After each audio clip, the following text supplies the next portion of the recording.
Here, go around is to just focus on a particular nice subspace, which we call W. So this will be the span of, say, some rapidly decreasing function that is homomorphic.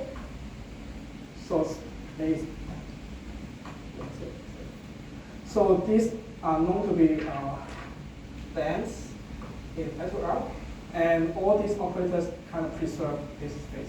So for the purpose of the calculation in this course, you might just focus on the action acting on W, so that everything makes sense. You have no problems about unboundedness and so on.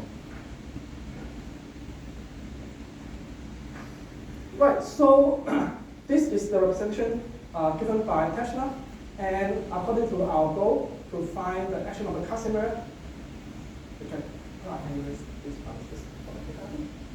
So the Casimir in UQSL2 can be written expressed this way. So you can check that this commutes with E and F and K.